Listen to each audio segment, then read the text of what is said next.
Birchutrem, alors Haftarat Noach, alors c'est intéressant parce que j'avais fait le commentaire sur Ania Sohara dans la Parashat Re'eh et dans l'Haftara qu'on va lire cette semaine. Alors nous les Sfaradim on ira juste Rani Akara, mais certains Ashkenazim prolongeront et continueront et jusqu'à Ania Sohara, donc la suite. On est toujours dans Yeshayahu, donc le prophète Ishaï, qui reçoit des prophéties qu'on va appeler de consolation. Et on les lit souvent pendant la période qui suit Tisha B'Av. Là, on va également lire une prophétie de consolation, puisque on vient de vivre le Maboul dans la paracha de la semaine, donc le monde est détruit. Et encore une fois, Chazal vont choisir dans la Haftara, dans le livre des Nevi'im, dans les livres des Nevi'im, un passage qui va un peu faire un rapport avec ce qu'on vient de décrire dans la paracha, et qui va aussi avoir des belles promesses, puisque on compare Eretz Israël et plus précisément Yerushalayim à une femme qui était stérile et à laquelle Hachem promet évidemment de retourner à un état normal et plus périn. Et justement dans cette paracha, dans cette haftara-là, on va faire une mention directe à Noach, puisqu'on va dire dans le pasouk, le verset 9, qui met Noach zotli, parce que ce sont une référence aux eaux de Noach, Asher nishba'ati, sur lesquelles j'ai juré. Mais avor menoar od alaretz, que plus jamais je n'enverrai les eaux de Noach sur la terre.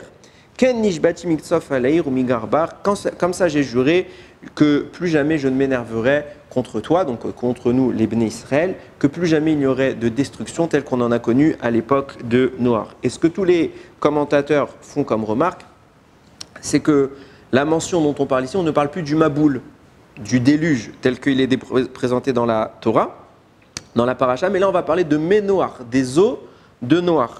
Pourquoi? Parce que c'est une accusation directe contre Noach, qu'on accuse ici, qu'on critique ici, de ne pas avoir prié pour avoir tenté, du moins espéré, sauver la génération qui était la sienne. Tous les Mefarshim rapportent que si Noach avait en effet eu cette tentative, cet essai de prier auprès d'Akadosh Baruch Hu pour sauver ses congénères, alors il y serait parvenu et le Maboul n'aurait pas dû se manifester sur la terre. Il a loupé le coche, il n'a pas su saisir l'opportunité qui lui a été présentée de sauver sa population. Donc on va un peu l'accuser et on va plus parler de Maboul, on va dire les eaux de Noach. C'est de ta faute quelque part, Noach, que tout ce qui s'est produit ici est arrivé. Et c'est intéressant parce que finalement, Noach est quand même parvenu à quelque chose d'extraordinaire.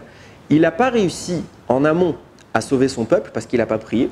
Il a compris son erreur. Noach va évidemment faire tchouva. Et en sortant de la Teva, en sortant de l'arche, évidemment, sa tentative va être un peu de revenir sur son erreur. Et cette fois, il va prier, il va faire un sacrifice à Hachem pour obtenir de Dieu, pour négocier avec Akadosh Baruch Hu, la promesse de ne plus jamais avoir le Maboul. Donc en clair, la génération précédente n'a pas pu bénéficier de l'aide de Noach, mais nous, on a tout de même une chance, c'est que Noach a prié pour nous et il a réussi à nous sauver, quoi qu'il arrive, des eaux du Maboul qu'on aurait peut-être parfois pu, chas v'shalom, mériter.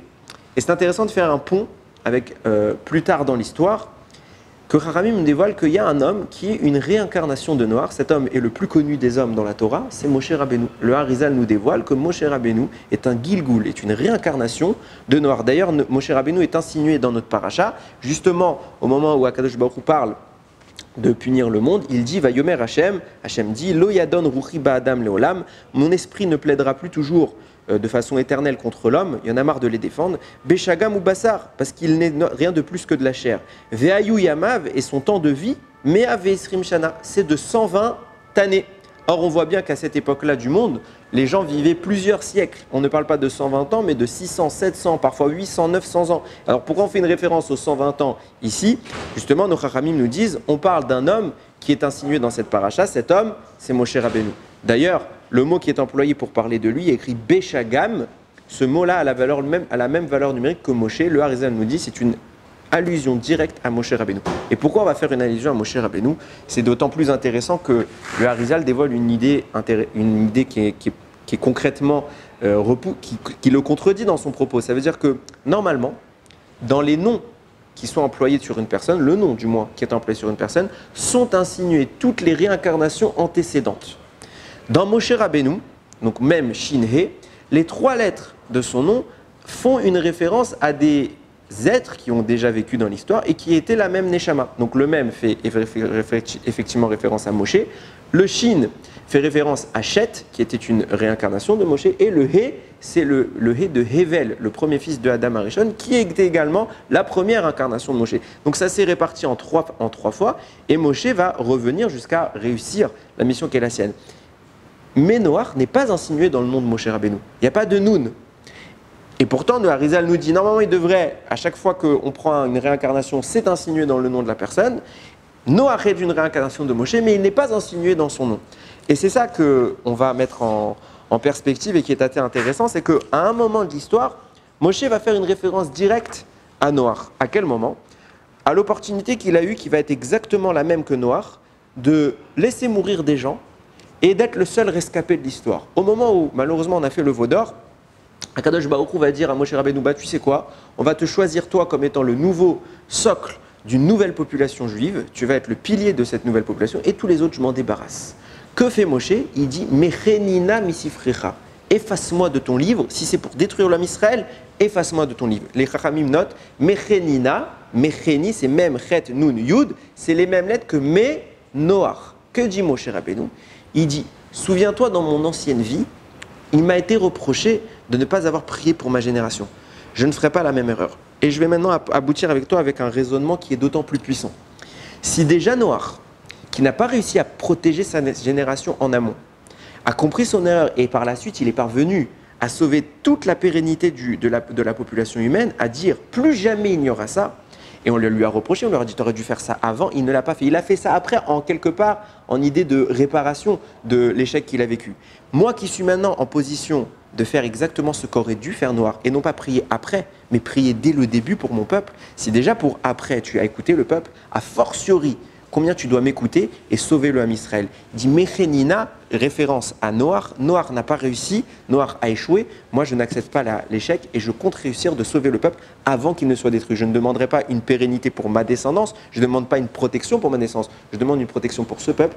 Tu as juré que tu ne détruirais pas le monde à Noach, malgré que ce soit un échec. Je te demande maintenant de me jurer de ne pas détruire le Ham Israël. Et banco, Moshe obtient le pardon de Akadosh Baruch Hu et le Ham Israël est sauvé. Et ce n'est pas la pérennité, ce n'est pas les descendants de Moshe qui seront protégés de la destruction, c'est bien le Ham Israël tel qu'on le connaît.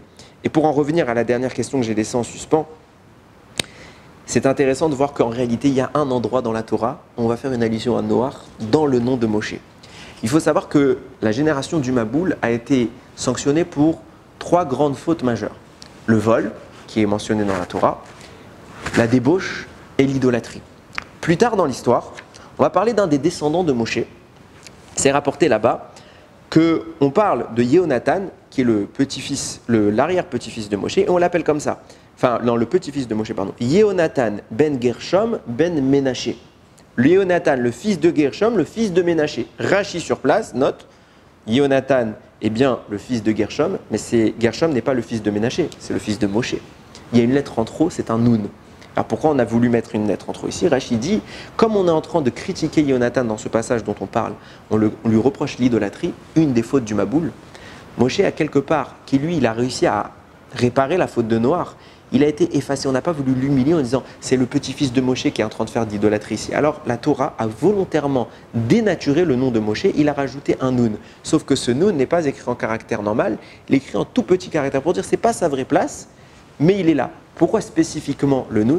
Parce que justement au moment où on rappelle la faute de la génération de Noach, pour lequel Noach n'est pas parvenu à obtenir le sauvetage, celle de l'idolâtrie, alors Moshe Rabbeinu, quelque part, il est affaibli puisqu'on rappelle quelque chose de sa Neshama d'avant, de ce qu'il a vécu dans une autre vie. Quelque part, Moshe Rabbeinu est affaibli et là surgit Noach. Ça veut dire que la référence à Noach est inscrite en filigrane chez Moshe Rabbeinu au moment même où la même faute se reproduit dans sa descendance. Pourquoi? Parce que Moshe n'a pas mérité qu'on le critique. Lui, ce qu'il a eu comme attitude, elle était parfaite. Il a prié avant, il a sauvé l'homme Israël, il n'a jamais volé, il n'a jamais fait d'acte de débauche et évidemment qu'il n'a jamais fait d'acte idolâtre. Donc il n'a rien, on ne peut rien lui reprocher. Par contre, au moment où sa descendance va être critiquée, Alors là, Kadosh Baruch Hu va faire une petite allusion pour pas reprocher à Moshe, mais justement pour le protéger. On va plus l'appeler Moshe, on va dire c'est un autre homme. Il n'est pas digne, ce Yonatan, d'être le successeur, le descendant de Moshe Rabbeinu. Donc ce monsieur dont il est le descendant, on va l'appeler Ménaché. Ce n'est pas le vrai Moshe dont on parle, parce que Moshe, lui, est irréprochable. Et la lettre qu'on va choisir, évidemment, n'est pas anodine, c'est le petit Nun, Nun pour insinuer Noir, pour exactement revenir à notre propos et de dire Moshe Rabbeinu est l'homme qui justement va réparer l'erreur de Noir et qui lui va faire beaucoup plus fort que ce qui est dit dans notre Haftara, de dire que plus jamais il n'y aura le Maboul sur terre grâce à Noir. En effet, Noir a pris. Moshe va faire plus fort. En amont, il va protéger de la destruction.